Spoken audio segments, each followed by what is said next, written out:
In Oslo, anticipation is building as the Norwegian Nobel Committee prepares to announce this year's Peace Prize laureate.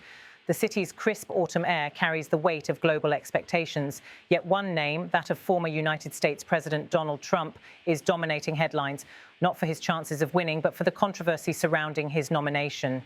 For many experts, one thing is almost certain. Despite his repeated claims of peacemaking, Donald Trump is unlikely to hear his name called as the Nobel Peace Prize laureate this year. They point to his polarizing foreign policy, the ongoing conflicts that have escalated under his watch, and the controversies surrounding his approach to diplomacy. The announcement is expected to come from Oslo at 11 o'clock in the morning local time. It will be watched closely not only by policymakers and journalists, but by millions around the world who view the Nobel Peace Prize as a symbol of hope and moral leadership. The announcement comes at a sobering moment. According to research by Uppsala University in Sweden, the number of armed conflicts involving at least one state actor has reached its highest level since their records began in 1946.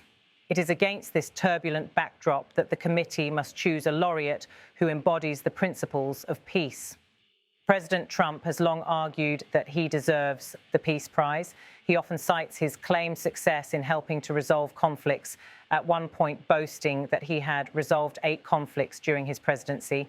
He has portrayed himself as a deal maker, capable of ending wars and forging new peace accords.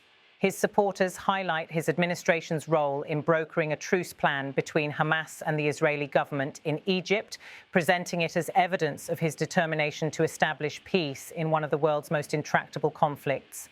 Speaking to reporters about hostage negotiations related to that conflict, Trump said, "I think very soon. They're in negotiations right now as we speak. They've started the negotiations. It'll last a couple of days. We'll see how it turns out. But I'm hearing it's going very well." The former president used this moment to position himself as an active broker of dialogue. But the reaction from experts in Oslo has been cautious at best. Christian Berg Harpviken, director of the Norwegian Nobel Institute, reminded the world that the Peace Prize cannot be won by campaigning. He stated, "There will always be campaigns. Some of these campaigns will be overt. Some of them will be less immediately detectable. But we are very aware that every year there are a number of campaigns, and we are doing our best to structure the process and meetings so that we are not unduly influenced by any one campaign." His words were a pointed reminder that the Nobel Committee's decision-making is designed to resist political lobbying, no matter how high-profile the candidate may be. Still, lobbying efforts have emerged. In Israel, the Family Forum, an organization representing relatives of hostages, publicly urged the committee to award the Peace Prize to Donald Trump, praising what they described as his determination to establish peace in the region. Demonstrators in Tel Aviv have been seen holding banners with messages such as "President Trump, make history," and "Stop the war," alongside images of the former president. Despite such gestures, critics highlight a series of foreign policy moves by Trump that, they argue, undermined rather than advanced global peace. They point to his administration's withdrawal from key international agreements and multilateral institutions, including the Paris Climate Accord and the Iran nuclear deal.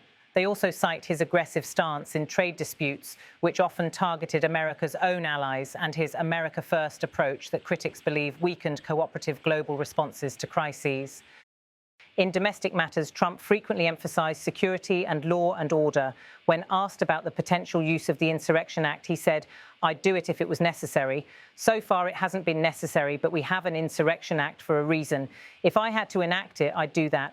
If people were being killed and courts were holding us up, or governors or mayors were holding us up, sure, I'd do that. I want to make sure that people aren't killed. We have to make sure that our cities are safe." On the international stage, he often portrayed himself as a realist willing to challenge conventional alliances.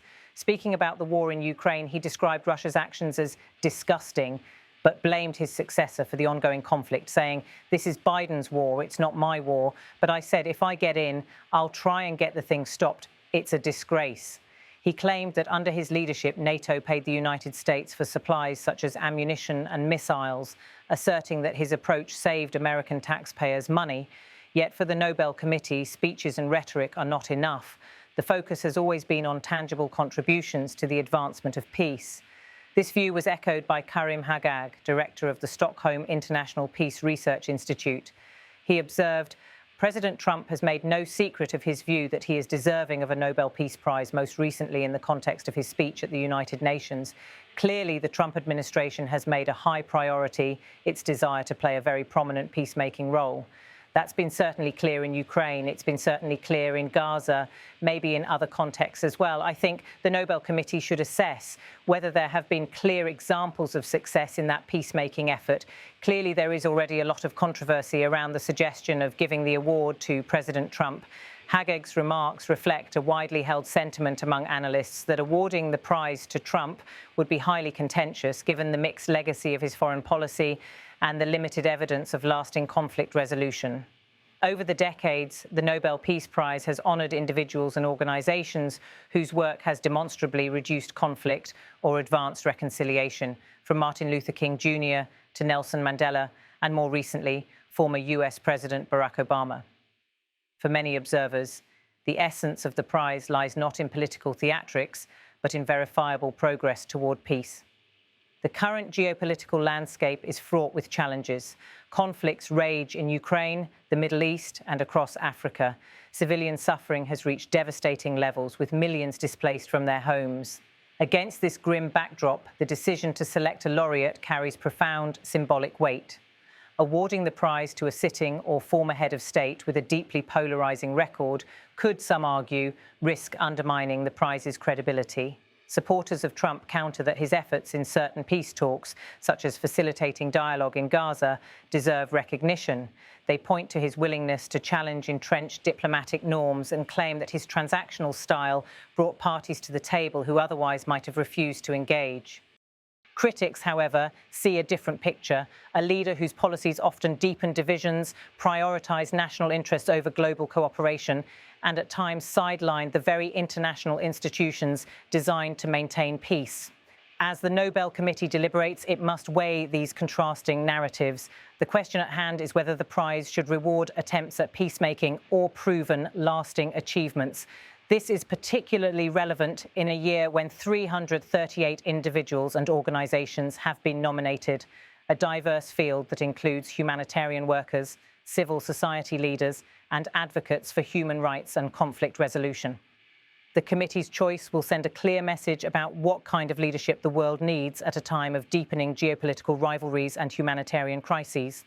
In the final analysis, Donald Trump's candidacy for the Nobel Peace Prize underscores a broader debate about the nature of peace in the 21st century. Is peace defined by high-stakes negotiations and headline-grabbing diplomacy, or by sustained, often quieter efforts that address the root causes of conflict and build enduring reconciliation? For many in Oslo and beyond, the answer to that question will shape not only the perception of this year's laureate, but also the future credibility of the Peace Prize itself. As the world waits for the announcement, the spotlight remains fixed on the Nobel Committee's deliberations, a reminder that in an era of global unrest, the pursuit of peace is as contested and as urgent as ever.